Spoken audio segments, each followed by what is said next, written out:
Hello বন্ধুরা, সবাই কেমন আছেন?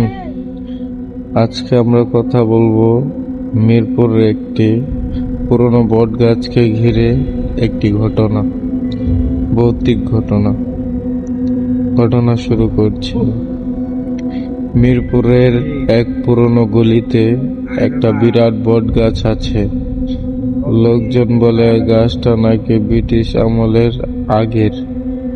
দিনের বেলা আশেপাশের দোকানদার, পথচারী সবাই নির্ভয়ে গাছের পাশ দিয়ে যায়, কিন্তু রাত নামলে সেখানে কেউ পা রাখে না। তানভীর নতুন বাসিন্দা সে এলাকার। ঢাকার ব্যস্ততা আর ভাড়ার সমস্যায় সে এক দালালের মাধ্যমে গলির শেষে একটা সস্তা বাসা ভাড়া নেয়, যাতে তার কম টাকা দেওয়া লাগে।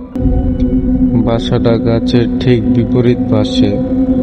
দালাল শুধু একবার সতর্ক করেছিল তাকে, রাত 12টার পরে জানালার দিকে না তাকাতে, বলে সেই দালাল। প্রথম রাতে তানভীর হাসল। এইসব গ্রাম্য ভয় দেখানো কথা ঢাকায় এসব এসে লাগে না। দ্বিতীয় রাত, বাইরে ঝড় বৃষ্টি, বাতাসে বটগাছের ডালপালা যেন মানুষের চুলের মতো উঠছে। তানভীর চা খেতে খেতে জানালার পর্দা সরালো। হঠাৎ দেখল গাছের নিচে সাদা শাড়ি পরা এক নারী দাঁড়িয়ে আছে। মুখ ঢাকা, কিন্তু চুল এত লম্বা যে মাটিতে লেপ্টে গেছে। তানভীর ভেবেছিল হয়তো কেউ বৃষ্টিতে আটকে গেছে, কিন্তু মহিলাটা দাঁড়িয়ে আছে একদম স্থির, 1 ইঞ্চিও নড়ছে না।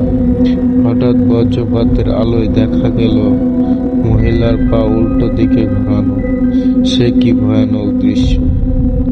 তানভীর ভয় পেয়ে পর্দা টেনে দিল, কিন্তু ঠিক তখনই জানালার কাছে টপ টপ টপ শব্দ হলো। মনে হলো কেউ নখ দিয়ে কাছে আঁচড় দিচ্ছে। সে খুব ভয় পেয়েছে। তৃতীয় রাত, এবার তানভীর ঠিক করলো ফোনে ভিডিও করবে। ঘড়িতে রাত 12টা 1 মিনিট বাজতে সে পর্দা সরালো। গাছের নিচে কেউ নেই, কিন্তু ক্যামেরা জুম করতে দেখলো সাদা শাড়ি নারী আস্তে আস্তে মাথা তুলে ক্যামেরার দিকে তাকাচ্ছে। তার চোখ নেই, শুধু কালো গর্ত। ঠিক তারপর থেকেই তানভীরকে আর কেউ দেখেননি। লোকজন বলে বটগাছের ডালপালা নাকি এখন আরো বড় হয়ে গেছে, যেন বাসাটাকে ঢেকে রাখে। আর গভীর রাতে জানালার ভেতরে কারো ছায়া নাকি দাঁড়িয়ে থাকে, সাদা শাড়ি পরা, উল্টো পা। কি ভয়ানক!